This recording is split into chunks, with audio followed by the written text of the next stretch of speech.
to have David Drake with us, one of the few Americans here with me today. And David is the a crowdfunding expert and the founding board member of the Crowdfunding Professional Association. And so if you join me in welcoming David. Yeah, let's see if we can get the screen down. We need a screen. Well, let me give you a little background about myself.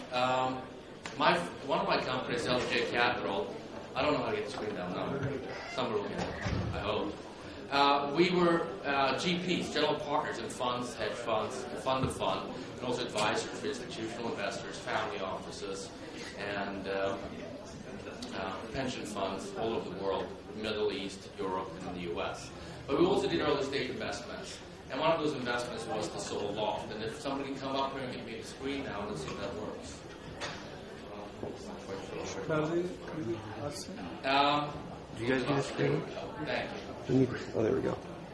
So we invested in something called the Soul Loft, and the Soul Loft doesn't own a crowdfunding site. We cover a lot of different topics: private equity, hedge funds, macroeconomic policies. We work with the U.S. Commerce Department delegation to Rome on small, medium-sized enterprise policy in Rome last July, 2012, talking about how do you get capital to the 28 million SMEs in Europe, and comparing what we're doing in the U.S. between 5 million. Another thing is, I'm born in Sweden, so you got a European here who lives in the U.S., working in the U.S. mentality business. So sometimes I might get a little soft, very American, very forward, very loud. Quieter. So today I'm going to cover quickly how it all started. We invested in Soul Loft, covering many different topics of financing for companies, private companies, and we started lobbying. The Soul Loft was like UBM. UBM is a British company, been around for 200 years. They have 3 divisions: events. They own some of the biggest event organizations in the world. They have publications, and they own PR Newswire. We became a mini version of that. So right today, we're co-managing and co-producing about 250 events globally. And we also have print. I personally write for Forbes every week. I write for PE Hub and Thomson Reuters every single week, maybe 2-3 articles. So we write a lot on different topics. As I said before, anything from policy to crowdfunding, innovation, SMEs, entrepreneurs. And we were at the World Entrepreneurship Forum talking about crowdfunding because we kind of fell into it by chance. We were lobbying Congress, both Republicans and Democrats, fall of 2011 because we were having all these events and all the speakers were running down online using credit card. Loans is debt. Kiva is one, as well as Lending Club. And Lending Club just broke $80 million in loans a month. They also got the former CEO of Morgan Stanley on the board. They're going to hit over $1.1 billion this year. That's one company in crowdfunding because they're lending up to $33,000. And a little backtracking, what is crowdfunding? It's really you go on a site like Kickstarter. Here's rewards, that's like Kickstarter. And then here's equity-based, which is not legal in the U.S. It's legal in 7 other countries. Australia, Holland, UK, Sweden, talking about in Italy, France, and that's about it. I think those 7. And also, to give you a little infrastructure of crowdfunding is, there's 5 parts of crowdfunding. Crowdsourcing has, what was it we had there? We had crowdfunding, creativity, labor, knowledge, and innovation. And you're probably going to come across that, like Elance is such a crowdfunding labor company. So it's just 1 out of 5 parts of crowdsourcing. And Kickstarter is one company that you heard of, most likely. We got Indiegogo. We also have Rocket Hub. These are 3 of the biggest in the world. This Israeli company has been doubling in size in donations. And they're expanding into the U.S., and they're very interesting to look at. And we also have Crowd Valley. That's a Finnish and Hong Kong-based company that's now expanding into the U.S. And crowdfunding, in essence, what I was saying is, you go on a site, on these sites, and you type it out for free. I'm going to do a project. I don't have the product. I don't have any money. Then you go to your social website like Facebook and say, guys, use your credit card, come to Kickstarter Crowd Valley, give me $10, give me $50. It's not an investment, it's a donation. I'm going to give you a reward. You're going to get something. I might give you a pat on the back, we'll put your name on the website. I might say thank you next week, I might take you to lunch. You can create any reward you want. And we're going to show what happened last year. Pebble Watches walked into one of our conferences and this was May 9th in Palo Alto. Same day they stopped their campaign. This is the world record.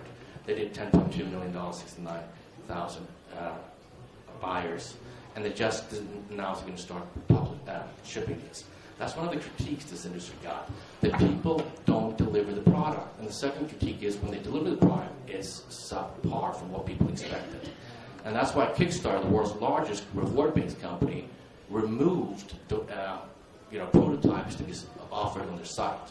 So they won't let anything like this happen again on their site because they removed it. There was too many complaints. Because 25% of their cases in 2012 would not deliver the product on time. Now, Indiegogo, $1 million campaigns. Last year there was over 20. And that's why this got a lot of attention, because suddenly a new area of friends and family called crowdfunding, where you go out to other people or small amounts, are raising over $1 million in less than 30 to 60 days. And we put this on the Sooloft website to show you some of those campaigns that occurred just in 2012. Here this is an open source gaming console, which allows you to hack into it or program it, which wasn't possible prior to this one. And in 30, 45 days, they got 8.5 million. Tesla, Busan mentioned that he actually was one of those investors. I actually looked this up, and there was 3 investors on 33,333, and I didn't know Busan was one of them. So it's kind of a pleasure meeting you, because I've been talking about this now for almost 6 months. So that's one of the real estate plays we've done there. Here's some stats. This is interesting. This is what we got from Kickstarter in 2012. They got $320 million pledged. They collected $274 million just in last year. That's almost 230% higher than they had actually done in 2011. So this is a force. If they're going to continue growing like this, which we expect, they're going to reach $700 to $800 million next year. With Lending Club, which is debt focused, you're going to have $2 billion in 2 companies. On the debt side, there's 34 more debt-side companies globally that are significant. Kiva is one, as you know, of course. And look at this. 2.2 million people gave money, page views, unique visitors. That's almost a tripling of their traffic. And that went for Indiegogo and everybody else. So, in the U.S., we also see a lot of European companies in the same space, and Asian companies. They're looking to the U.S. because there's more traction there. People are more acceptable, open to it. They use credit cards more. We have and we're also used to debt and donations much better than probably in other places in the world. Here's more data just from one company. 177 countries had people donate money. They didn't get equity. That's not legal. So they're just giving money, and they're getting something back. This started in entertainment. This started with entertainment, music, shows, video, and is still a huge part of it. Here's a little breakdown of who was getting the money last year from one company alone. So you'll see, film and video, games, photography, publishing are some of the biggest ones. Technology. And that's where universities are now starting to talk to us. 2 days ago, I was talking to a couple of universities and technology transfer offices, and they're starting to say, well, wait a minute, why can't we do this with researchers to see if someone will donate enough money to do a research paper? So the University of Michigan and some others were talking to me, and they actually started one. I've been talking about this for a year. I was in Moscow for a week with the Moscow State University, talking to them about this. Went to Moldova, Stockholm for a week, Italy for a week. And they're starting to realize this might be a way to get $1,000, $2,000, get a research paper done and a proof of concept. So, this is not a solution, this is a tool. And you can use it the way you want it. You might use the family members as a tool for friends and family, but I'm arguing that you can use this as a tool, and even broker-dealers in the U.S. are looking at it as a tool, because it gives you the technology to have an infrastructure to show people what deals you have. And then you can show other people outside of the investment community to pre-purchase products that don't have stock attached to it, or debt attached to it, which is not a transaction the Security Exchange Commission is handling. Speaking of which, we were part of founding the Trade Association for the Crowdfunding, and also the organization dealing with SEC every day. So that's why I'm writing a lot, because I get a lot of fresh information continuously every single day. Here's a list of, you can go to the site to Sooloft and see which campaigns have done over $1 million last year alone. And I'm predicting it's going to happen probably at least 50 to 100 times this year in 2013. So this is a good way of saying, look, we want a proof of concept. We want to use this because it's not expensive. You just type it up and you put it on the site, but you have to have a crowd who listens. The key is crowd. If you want to do this, if you don't have a crowd who listens, it doesn't matter what you put up. You have to do marketing. All these successful companies had marketing. At a certain level, when you have about 30% of the people you know buying it, it's like an avalanche. Enough people are talking about it, and enough people can spread the word and start going viral. When you reach 30% of the network you have within your network. And I usually tell people, you know what, just click on it. It's free. You don't have to pay. You pay after you raise the money. You don't pay any money up front. You know, Kickstarter charge 5%, and then the credit card fees 4 or 5%. But they collect that after 30 days. And they hold the money, and then you get a lump sum after 30 days, or 20 days, or 15 days, whatever you want to decide of. You can decide how long you want to do it. All right, there's a couple more. Over $1 million last year. And we're going pretty fast. Here's just some infographics that I thought was neat. So we added quite a few of them. We're not going to spend too much time on that. I just wanted to go through quickly what is happening in the world. This thing is, in my last article in Forbes, I estimate it's going to hit around $6 billion. Because I mentioned 2 companies are going to hit close to $2 billion next year. This year. So my estimate is this is going to double again. Fred Wilson from Flatiron Partners believes it's going to be a $300 billion market by 2015. I think it'll get bigger when the corporate firms, the corporate America, approaches this and starts realizing they can kind of empower users and consumers to tell them what they want and put their money before they print something in yellow or green, or if you're going to design something left or right. So it's a good tool, and you can build brand loyalty, consumer involvement, as well as, finding accredited investors. Half of the people I know that give money away on crowdfunding are accredited investors. So the broker-dealers are looking at this. Funds are looking at this. And a lot of organizations, including IFC and OPEC and some other groups in D.C., have implemented this technology. They haven't launched it yet, but have signed contracts with some of the leaders to actually use just the technology to share information internally for people, and also get deal flow to be reviewed, and also get a chance to give people that they turn down a second chance to maybe prove them wrong. I mean, you turn down so many deals. You turn down 99.9% of the deals you look at. It would be nice if somebody could say, look, I turned you down, but why don't you go to our internal site, try this crowdfunding thing, and you know what? If people get interested and start buying it, then you know what? I'll look at you again. A lot of angels have told us in the U.S. that, you know what, when crowdfunding for equity, which I estimate will be legal in January 2014 in the U.S., not earlier than that. And the interesting thing is, in the U.S., we're actually changing the law for it, as opposed to the rest of the world having exemptions that they're using. The U.S. is the only country in the world changing the law for this. And it's 1 year delayed. It's supposed to be January 1st. Now it's going to be somewhere 2014 before it gets legalized.